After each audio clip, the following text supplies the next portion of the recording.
Shalom Jemaat Love Church yang dikasih Tuhan. Puji nama Tuhan, kita boleh hadir di ibadah minggu pagi ini. Mari sebelum kita memulai ibadah kita mau sama-sama bersatu di dalam doa. Bapa yang baik, terima kasih Tuhan. Kami mengucap syukur atas kasih setiamu, perlindunganmu Tuhan. Kalau kami masih boleh bernafas, kami masih boleh ada sampai dengan hari ini Bapa. Kami percaya semua hanya karena kasih dan anugerah-Mu di dalam kehidupan kami Bapa. Biarlah Tuhan pada pagi hari ini kami mau naikkan ucapan syukur kami melalui pujian penyembahan kami Bapa. Dan biarlah pada pagi hari ini juga kami mau mendengarkan firman-Mu. Biarlah firman-Mu boleh menjadi kekuatan untuk setiap kami dan kami boleh melakukan firman-Mu di dalam kehidupan kami Bapa. Terima kasih Tuhan, hanya di dalam nama Tuhan Yesus Kristus yang siap memuji dan menyembah Tuhan. Mari sama-sama kita katakan, amin. Haleluya, puji nama Tuhan. Mari Bapak Ibu Saudara yang dikasih Tuhan, kita mau naikkan ucapan syukur kita mau naikkan pujian ini. Memasuki gerbangnya dengan hati bersyukur. Haleluya.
Bersyukur kepada Tuhan, haleluya.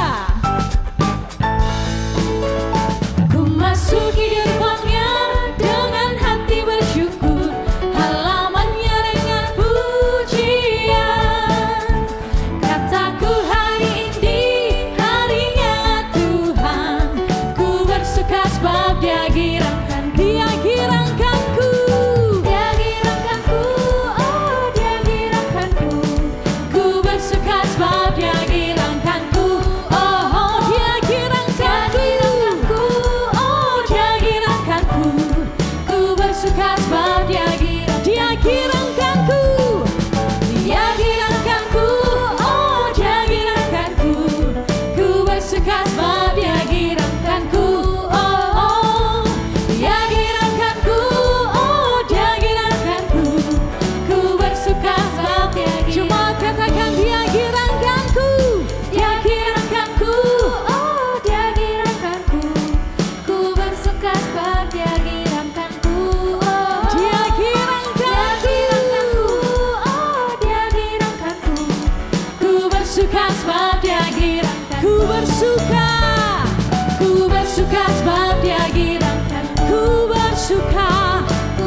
Sekali lagi katakan, ku bersuka sebab Dia girangkanku. Haleluya, terpujilah nama-Mu Tuhan. Sebab tiada kasih yang terlebih besar, hanya ada kasih-Mu Yesus. Haleluya. Kasih yang begitu besar, lebih kuat dari dosa. Kasih yang menemukanku, selamatkan dan pulihkanku. Naikkan syukurku, naikkan syukurku, naikkan syukurku, naikkan syukurku. Ku tak akan berhenti memuji, meninggikan nama-Mu selalu, menari, memuliakan-Mu, dibebaskan.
Mari Bapak Ibu Saudara yang dikasihi Tuhan,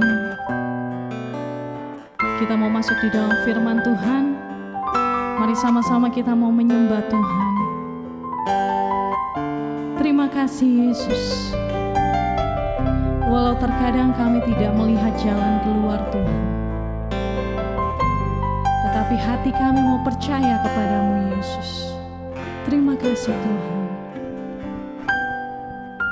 Saat ku tak melihat jalanmu, saat ku tak mengerti rencanamu, namun tetap ku pegang janjimu. Pengharapanku hanya padamu.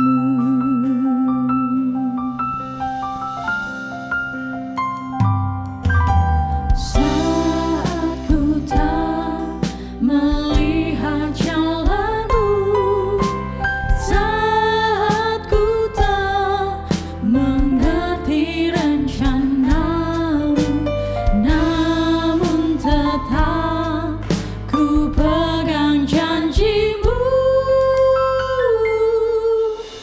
Pengharapanku hanya padamu.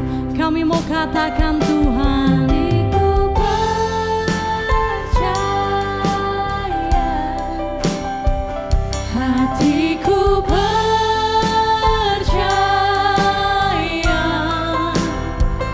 hatiku percaya, selalu ku percaya.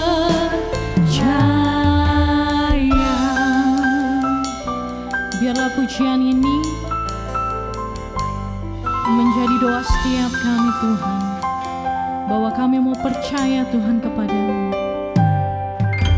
Saat ku tak melihat jalanmu, saat ku tak mengerti rencanamu, namun tetap ku pegang janjimu.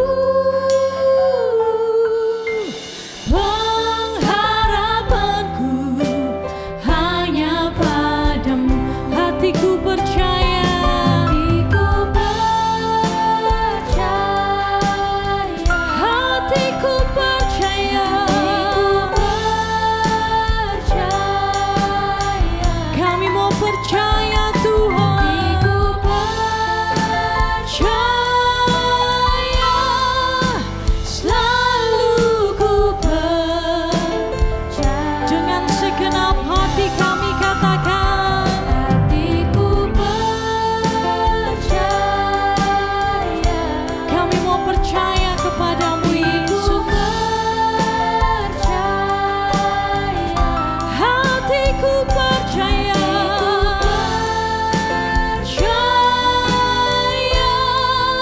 selalu ku percaya. Jemaat saja katakan, hatiku percaya, hatiku percaya. Walau terlihat gak ada jalan keluar Tuhan, kami mau katakan, hatiku percaya, selalu ku percaya. Hatiku percaya, hatiku percaya, kami mau percaya kepadamu. Hatiku percaya,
nyatakan di tempat ini. Terima kasih Yesus. Haleluya. Kemuliaan bagi Tuhan di tempat maha tinggi. Kau Raja diagungkan dan dipuji. Datanglah kerajaanmu, datanglah kerajaanmu, jadilah kehendakmu. Seluruh bumi penuh kemuliaan-Mu. Kemuliaan bagi Tuhan, kemuliaan bagi Tuhan di tempat maha tinggi. Kau Raja diagungkan dan dipuji.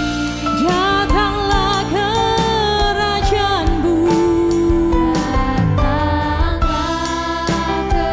jadilah kehendakmu Yesus, kehendakmu.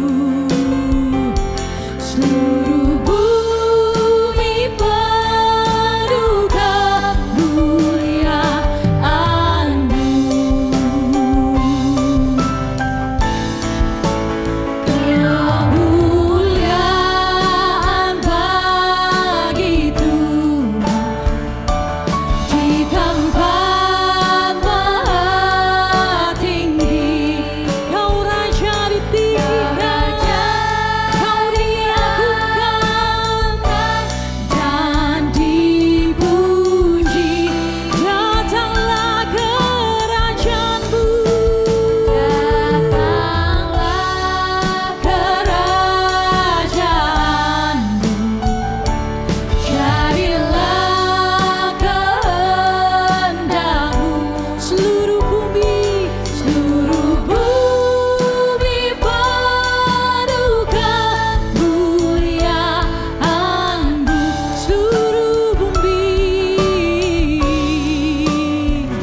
Seluruh bumi penuh kemuliaan-Mu. Seluruh bumi penuh kemuliaan-Mu Tuhan. Seluruh bumi penuh kemuliaan-Mu.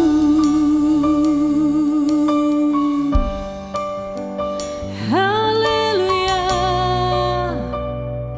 Terima kasih Tuhan.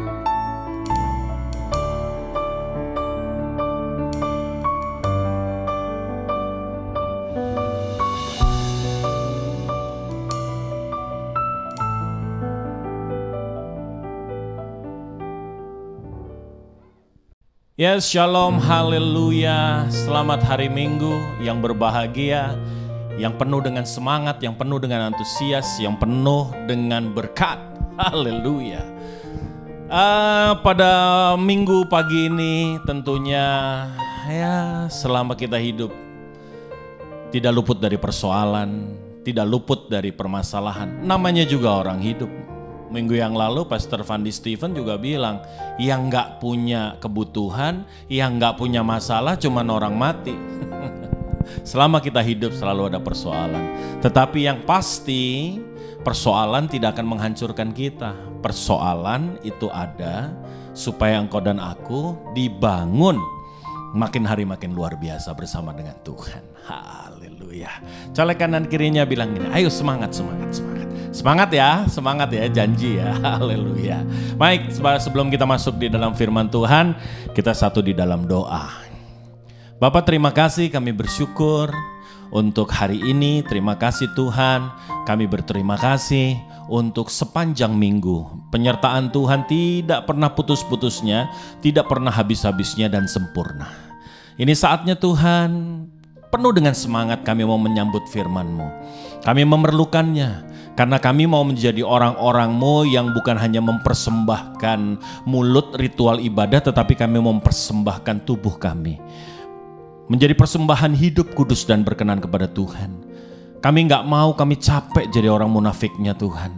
Yang kudus seminggu sekali, yang kudus di tempat-tempat ibadah, yang selalu memakai topeng kemana-mana. Tetapi hari ini, saat ini Tuhan, kami mau jujur, penuhi kami dengan firman-Mu, koreksi kami dengan firman-Mu, benahi supaya kami bisa hidup jujur dan tetap menyenangkan hati Tuhan. Terima kasih Bapa, berfirmanlah. Di dalam nama Yesus Kristus Tuhan kami berdoa, kami ucap syukur, haleluya. Amin, haleluya. Bapak Ibu yang dikasihi Tuhan, church, dalam mempersiapkan segalanya, saya melihat ada perjamuan, tapi Tuhan menyampaikan sesuatu dalam hati saya. Yang Tuhan sampaikan kira-kira gini, kamu ngerti gak artinya perjamuan ini?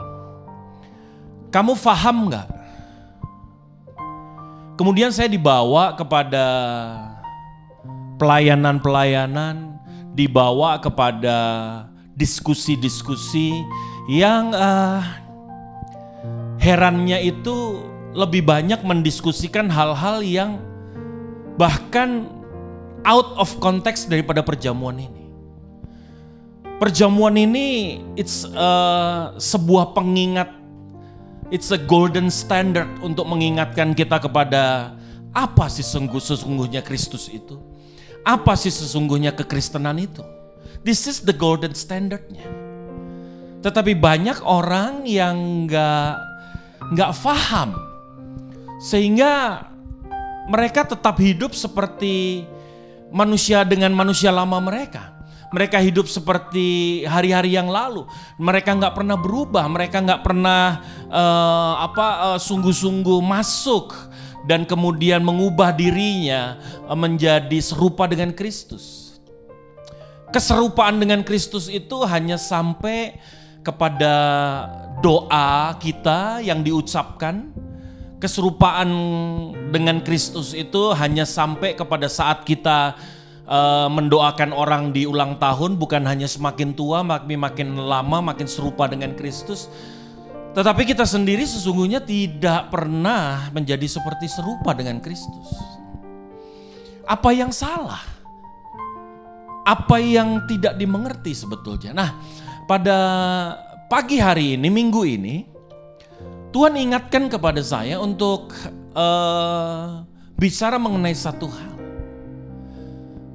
Bicara mengenai out of yang namanya ritual ibadah, out of tata cara, out of diskusi-diskusi teologis, tetapi sesuatu yang fundamental yang seharusnya itu ada di dalam kehidupan kita, di dalam kehidupan kekristenan kita.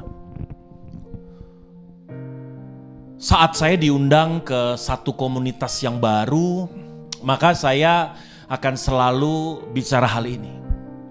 Kenapa? Karena hal ini menjadi penting. Percuma saya bicara pengorbanan, bicara mengenai pergumulan, bicara mengenai pembentukan. Kalau kemudian yang satu ini pun kita nggak pernah diskusikan, kita nggak pernah bicarakan. Harusnya yang satu ini dulu ada. Saya selalu tanya di dalam komunitas itu, kalau saya boleh tahu, apa yang Tuhan inginkan sesungguhnya? Apa sih yang Tuhan mau sesungguhnya? Apa sih yang Tuhan harapkan dari saudara dan saya? Tuhan maha bisa, Tuhan maha kuasa. Actually dia gak butuh Anda dan saya. Dia gak butuh saudara. Dia gak butuh siapapun. Tetapi kenapa dia ciptakan Anda dan saya? Jawabannya sederhana. Karena Tuhan menginginkan sesuatu yang hanya bisa diberikan oleh Anda dan saya, Bapak Ibu. Apa itu? Coba kita lihat di dalam Alkitab kita, Matius pasal yang ke-22 ayat yang ke-36 sampai dengan ayatnya yang ke-38. Matius pasal yang ke-22 ayat 36 sampai dengan ayat yang ke-38. Ini yang seharusnya ada dan kita mengerti supaya kita nggak miskom sama Tuhan, supaya kita tahu apa yang sungguh-sungguh Tuhan perlukan dari kita. Dan waktu kita beribadah, kita datang kepada Tuhan, kita membawa sesuatu yang benar-benar dan sungguh-sungguh memang Dia inginkan. Apakah Dia menginginkan ritual ibadah saudara? Enggak. Apakah Dia menginginkan pujian dan penyembahan saudara? Tidak. Apakah Dia menginginkan ketaatan saudara? Enggak juga. Apakah Dia menginginkan persembahan saudara? Enggak. Allah kita Tuhan yang maha kaya, Bapak Ibu. Tetapi ada satu hal yang sebetulnya Dia sangat inginkan. Dan hanya Engkau dan aku yang bisa memberikan itu. Coba kita lihat dalam Matius pasal 22, 36 sampai 38, demikian firman Tuhan. Guru, hukum manakah yang terutama dalam hukum Taurat? Jawab Yesus kepadanya apa? Kasihilah, sekali lagi, kasihilah Tuhan Allahmu dengan segenap hatimu, dengan segenap jiwamu, dan dengan segenap akal budimu. Itulah hukum yang terutama dan yang pertama. Jadi kalau ditanya, apa yang Tuhan inginkan? Dia inginkan kasih saudara. Dia inginkan cinta saudara, Dia inginkan hati saudara. Tuhan menginginkan hati, Tuhan menginginkan kasih. Tetapi kita sodorin Tuhan dengan tata ritual ibadah. Kita sodorin Tuhan dengan gemerlapnya lampu gereja. Kita sodorin Tuhan dengan hebatnya sound system. Kita sodorin Tuhan. Tapi di situ Tuhan gak bisa meraba hati kita yang penuh dengan cinta, yang penuh dengan kasih kepada Tuhan. We fail. Kita gagal.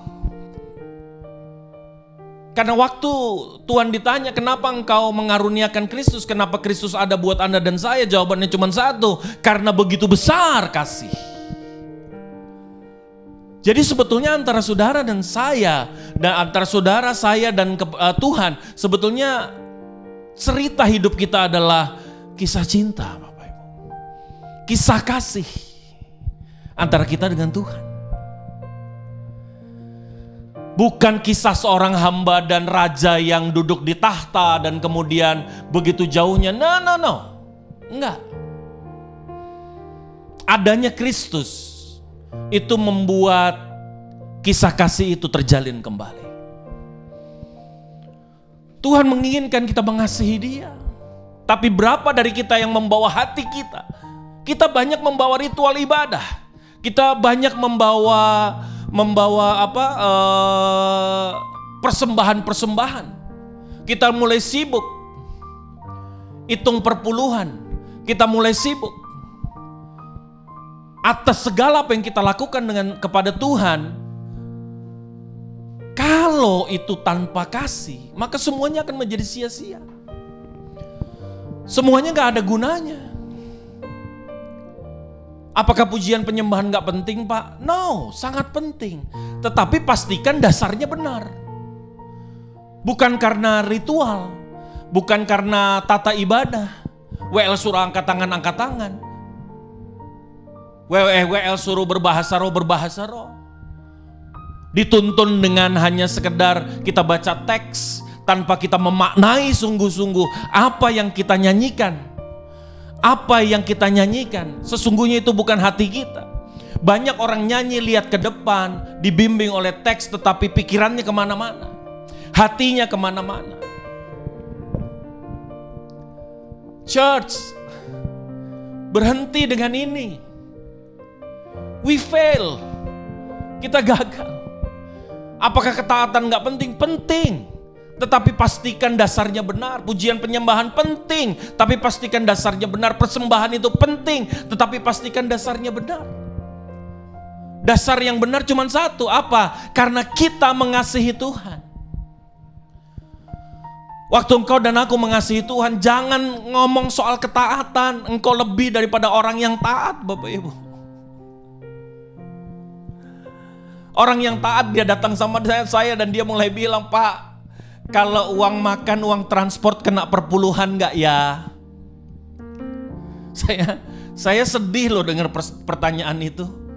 Ya ampun, saya berdoa mudah-mudahan Tuhan gak hitung-hitungan begini sama kita. Tuhan gak pakai hitung-hitungan, kitanya hitung-hitungan. Why? Maaf, karena hati kita melekat di situ. Melekat di harta kita itu. Pesaing Tuhan bukan iblis, pesaing Tuhan terbesar adalah uang. Matius 6 ayat yang ke-24. Gak bisa mengabdi pada dua tuan. Kita harus pilih kepada mamon atau kepada Tuhan. Gak bisa dua kaki, mamon iya, Tuhan iya. Saya mamon-mamon Tuhan Pak. Emangnya ada? Gak ada Bapak Ibu. Tuhan menginginkan hati kita persembahkan untuk Dia. Sehingga hari ini saya pastikan siapapun saudara, doamu tidak selalu dijawab dengan iya. Siapapun saudara, saya pastikan hidupmu tidak akan lepas dari persoalan. Karena salah satu fungsi daripada persoalan, fungsi daripada pergumulan adalah memurnikan motivasi kita. Kalau minta dikasih, waduh, teriak-teriak puji Tuhan, haleluya, kesaksian. Alright. Saya sakit disembuhkan, puji Tuhan. Saya kemarin bangkrut, kemudian saya diangkat oleh Tuhan. Kemudian keluar resepnya apa? Setia bayar perpuluhan. Nanti Tuhan akan buka tingkap langit. Akhirnya apa? Motivasinya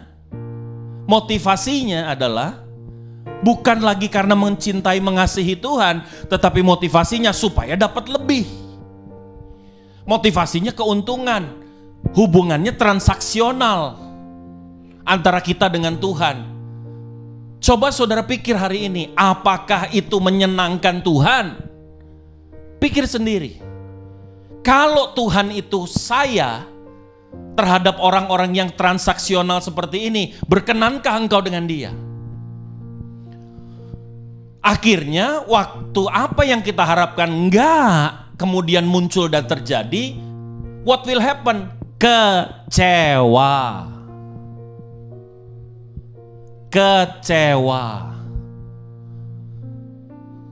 Saya pernah mengkaunsel seorang istri yang kalau berdoa dipukul suaminya, kalau berdoa ditendang. Lucu saudara. Padahal suaminya lah yang membawa dia kepada Kristus. Saya tanya, kenapa begitu? Iya, suami saya pencipta lagu. Dan kebetulan dia menciptakan lagu rohani. Waktu itu dia berdoa. Dia minta sama Tuhan. Berkati Tuhan lagu-lagu ini. Bahasanya bagus supaya lagu ini jadi berkat buat banyak orang. Tapi ternyata lagu-lagu itu tidak terlalu direspon oleh market. Dan akhirnya sang pencipta lagu yang juga seorang pendeta, dia kecewa. Dan dia mulai kecewa sama Tuhan. Dia mulai marah sama Tuhan. Apa yang terjadi? Di rumahku, jangan pernah sebut Yesus lagi. Jangan pernah sebut Tuhan lagi. Sang istri bertumbuh dengan cara yang berbeda. Dia menemukan kasih Tuhan. Dan dia mengasihi Tuhan. Suaminya ngomong apa? Dia tetap beribadah, dia tetap menyembah Tuhan. 1-2 kali teguran, makin lama eskalasi, dibentak. Besoknya lagi dia tetap lakukan itu, dimaki. Terakhir ditendang saudara. Kenapa bisa begini? Kecewa. hubungan yang transaksional dengan Tuhan. Waktu Tuhan murnikan, engkau akan kecewa. Karena apa yang kau minta, Tuhan jawab tidak. Waktu engkau berseru minta sama Tuhan, Tuhan balik punggung. Anda bisa bayangin, sakit rasanya. Bapak Ibu yang dikasihi Tuhan, saya cuma bilang, jangan begitu. Karena Tuhan gak mau begitu. Yang Tuhan inginkan adalah engkau terproses sampai engkau sungguh-sungguh mencintai, di hatimu gak ada yang lain, hanya ada Tuhan. Wow. Sehingga waktu engkau menyanyi, waktu engkau memuji dan menyembah Tuhan, pujian dan penyembahanmu itu meaningful buat Tuhan. Sangat berarti karena naik dari hati. Bahkan saat kita diproses sedang dalam titik nadir dalam kehidupan kita, engkau masih tetap berkata, engkau Tuhanku yang baik. Ku mau cinta Yesus selamanya, kata. Meskipun badai silih berganti, ku tetap cinta Yesus. Wow. Ini bukan lip service, Bapak Ibu. Kalau engkau membangun hubunganmu dengan kasih, maka saya mau kasih tahu, engkau akan kokoh. Pujianmu berarti, penyembahanmu berarti, persembahanmu berarti, kesaksian hidupmu luar biasa. Ketaatanmu tanpa batas. Orang yang memberi hatinya kepada, kalau dia mencintai satu pribadi, maka pasti dia akan selalu memberikan yang terbaik.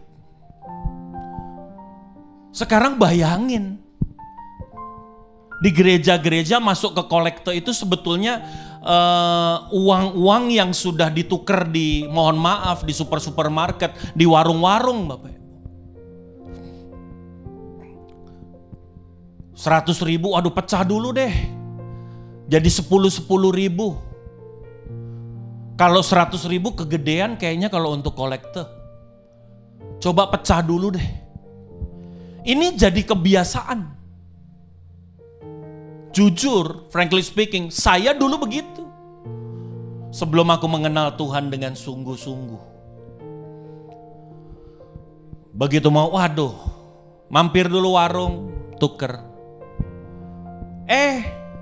Sampai di gereja berdoa persembahan masih berani bilang, terimalah Tuhan persembahan terbaikku. Kata Tuhan, pret gitu. Kenapa praktek-praktek seperti ini ada? Yes, tergantung hati kita ada di mana. Gak salah kalau Tuhan bilang, tolong kasihi aku. Itu the ultimate goal. Karena ultimate goal daripada Tuhan juga, dia turun ke dalam dunia bukan hanya turun, bukan hanya buat mujizat, tetapi dia membuktikan kasihnya dulu kepada kita di kayu salib. Itu bukti cinta Tuhan. Ini loh yang kita peringati ini loh. Waktu engkau minum, waktu engkau makan, engkau memperingati akan aku, kata Tuhan. Artinya apa? Ingat, engkau adalah orang-orang yang ditebus. Engkau adalah orang-orang yang dikasihi. Gak pantas kalau saudara dan saya itu khawatir lagi. Gak pantas kalau saudara dan saya itu kemudian hidup dalam dosa lagi. Gak pantas. Jadi dosa bukan pelanggaran akan hukum Tuhan, tetapi lebih daripada itu sesuatu yang gak layak, gak pantas untuk orang tebusan itu lakukan. Gitu. Jadi jangan selalu bersilat di hukum. Berhenti merokok dong. Emang ada hukumnya? Dilarang merokok, cari dalam Alkitab. Nggak ada. Tahu nggak tulisan dalam dilarang merokok adanya di pom bensin. Di Alkitab nggak ada. Masa kita masih begitu terus, Bapak? Kenapa? Tadi masalah hati. Orang yang mencintai Tuhan, firman Tuhan bilang, tidak tahukah engkau bahwa tubuhmu adalah bait Allah dan roh Allah diam di dalam kamu. Yang merusakkan bait Allah dirusak juga sama Tuhan, berhadapan dengan Dia. Tuhan itu main, dia sangat dia adalah pemilik kita. Kita ditebus dengan darah yang mahal. Sehingga tubuh kita bukan milik kita sendiri, tapi milik Tuhan. Kalau kita mengasihi Tuhan, Lord, tubuh ini aku pelihara sedemikian rupa. Aku menyayanginya karena aku menyayangi Engkau yang memberikannya. Karena aku tahu, semasa aku hidup, semasa aku sehat, Tuhan ingin aku melakukan banyak hal. Biarlah itu terjadi dan biarlah itu aku lakukan. Demi cinta dan kasihku kepadamu. Wah, keren saudara.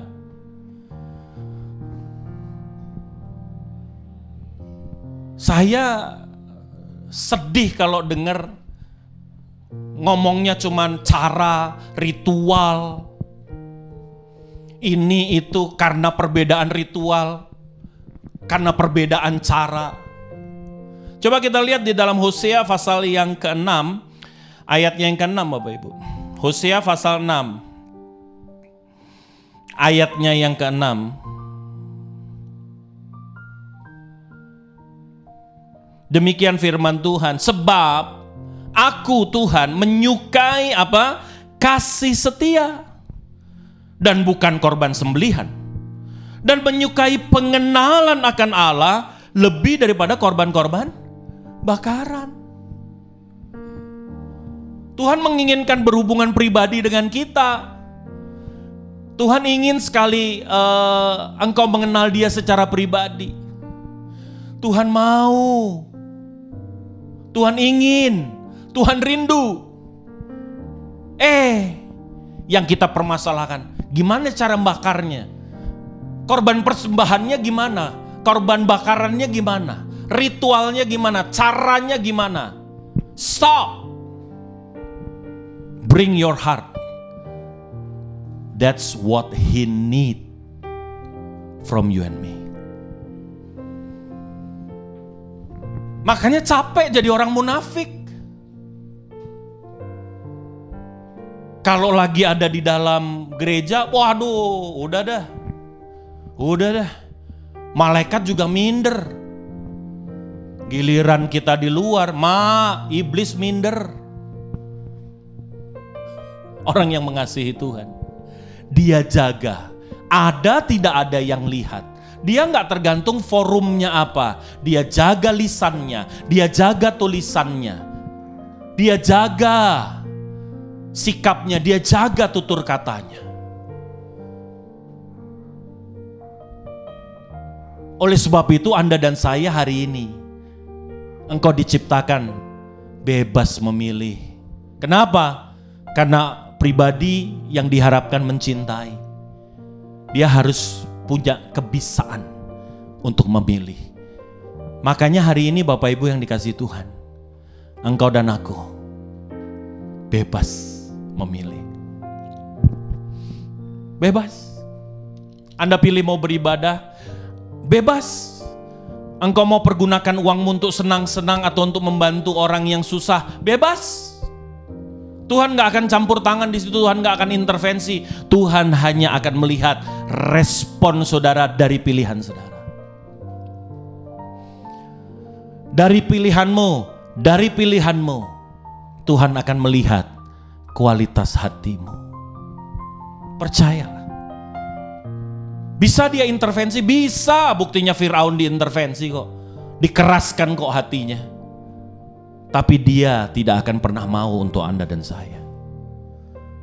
Karena dibiarkan di dalam pilihannya. Mungkin hari ini saudara bertanya, Pak, kenapa iblis gak dimusnahin aja Pak? Kenapa saya lihat orang-orang fasik itu jauh lebih sukses, lebih kaya dari saya ya Pak ya? Kok kayaknya mereka lebih mudah hidupnya, nggak kayak saya Pak. Saya yang tekuk lutut, saya yang taat bersama dengan Tuhan. Tapi orang-orang fasik itu kayaknya kok enak-enak aja ya Pak ya. Saya mau kasih tahu, itulah konsekuensi yang kedua. Apa? Engkau hidup di antara pilihan. Orang yang mencintai Tuhan, masa bodoh orang fasik itu dia mau hidup lebih mewah, mau dia hidup lebih hebat, mau dia hidup lebih nyaman.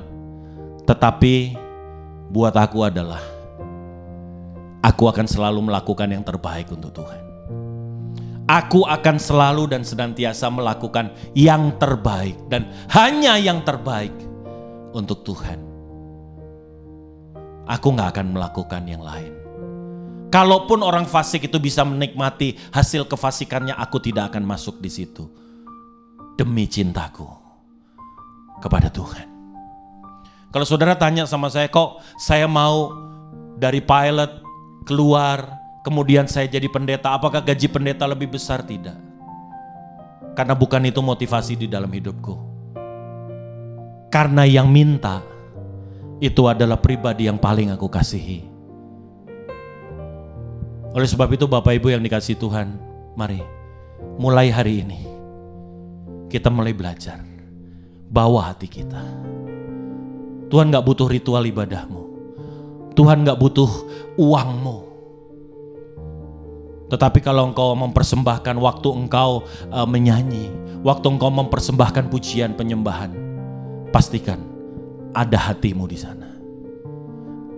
Engkau menyanyikan yang engkau mengangkatnya karena engkau mencintai Dia. Tidak ada alasan yang lain. Terima kasih Bapa yang baik. Terima kasih Tuhan yang luar biasa. Terima kasih. Terima kasih untuk pagi ini. Kau ku kagumi dalam hati, kasih-Mu tiada duanya. Sampai kini ku akui kasih-Mu tiada duanya. Oh, terima ada, oh yes Lord, kasih di dunia sanggup menerima diriku apa adanya, selain kasih-Mu. Yesus, oh, Yesus, akan ada lagi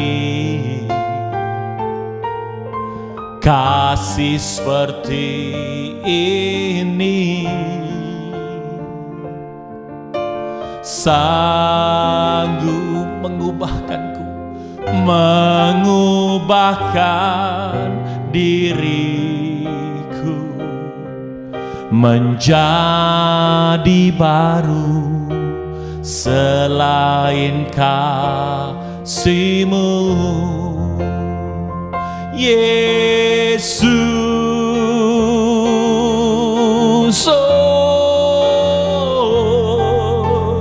Kau ku kagumi dalam hati, kasih-Mu tiada duanya.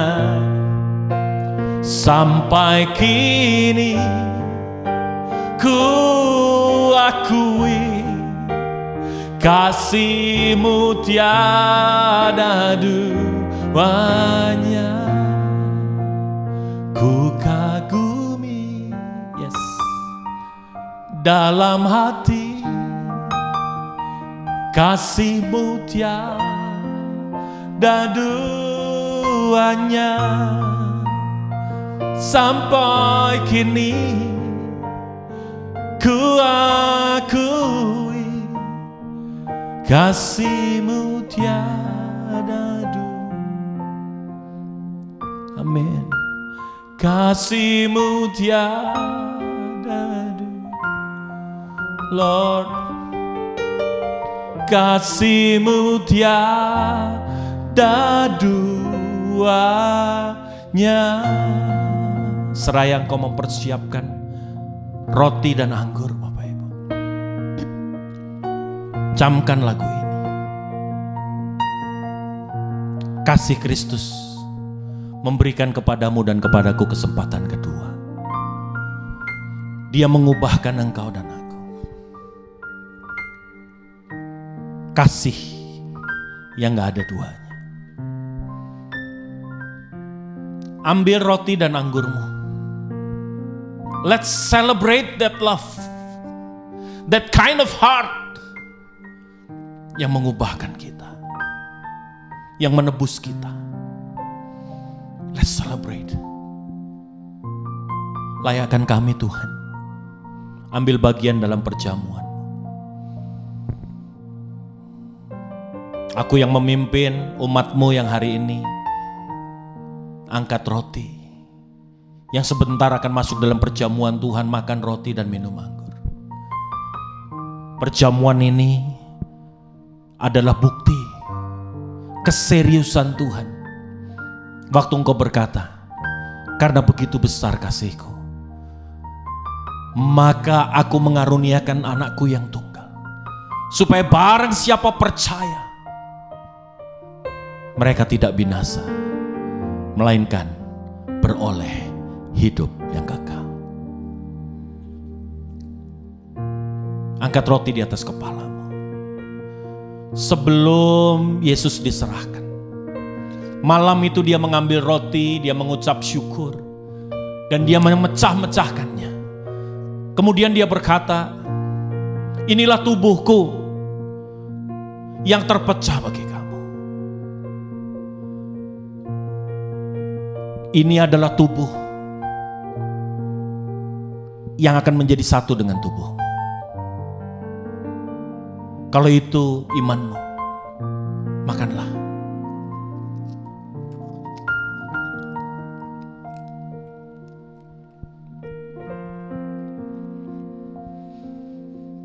Haleluya.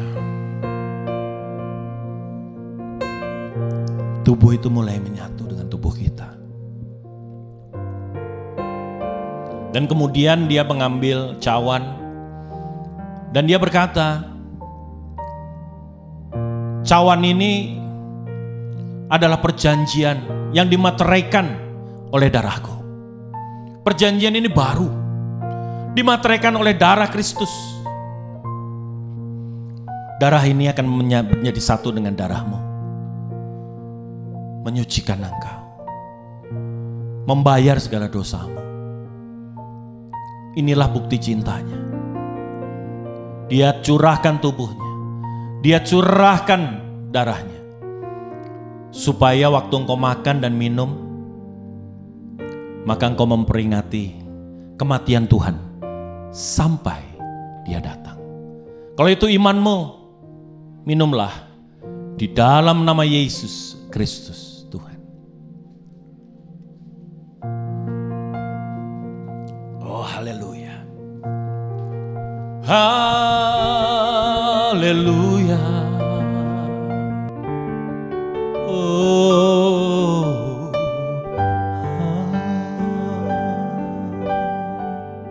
Terima kasih Tuhan. Haleluya. Amin. Amin. Haleluya. Yes. Haleluya.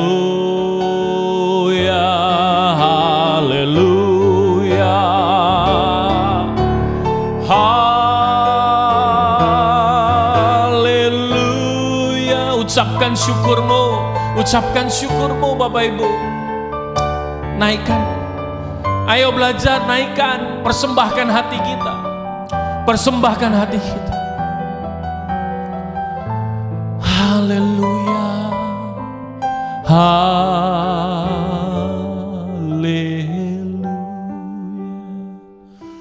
Terima kasih Tuhan. Terima kasih. Satukan iman kita. Satukan hati kita. Ini saatnya kami juga menaikkan doa-doa syafaat kami ya Tuhan. Bangsa negara kami, pimpinan tertinggi kami, presiden, wakil presiden, demikian juga para menteri, gubernur, bupati Tuhan. Terus wali kota, sampai lini yang terendah di RT dan RW, hamba berdoa, letakkan hikmat Tuhan atas mereka. Mereka perlu Tuhan.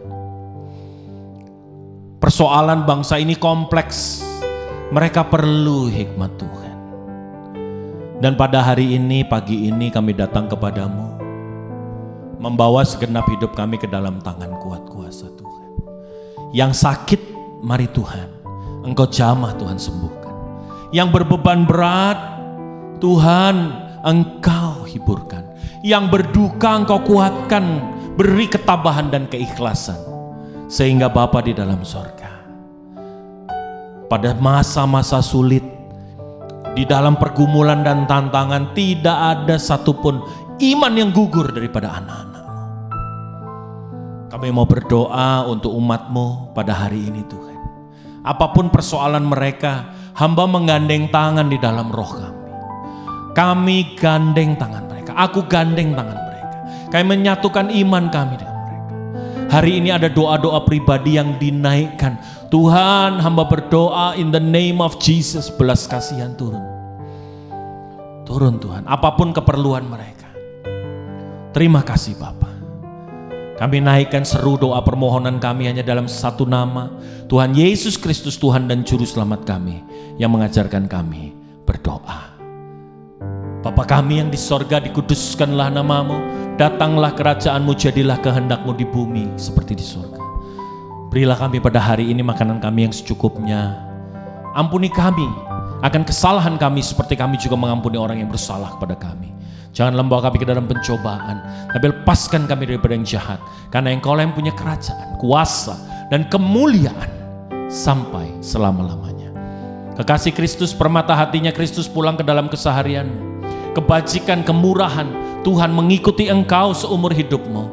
Engkau dan keturunanmu tidak akan ada yang terhilang. Hamba-Mu berdoa tidak akan ada yang terhilang. Semua akan diam di rumah Bapa satu kali kelak nanti. Atasmu, keturunanmu, dan segenap keluargamu, Tuhan akan membangun suatu angkatan yang perkasa di bumi jaya di sorga, mempermuliakan Dia.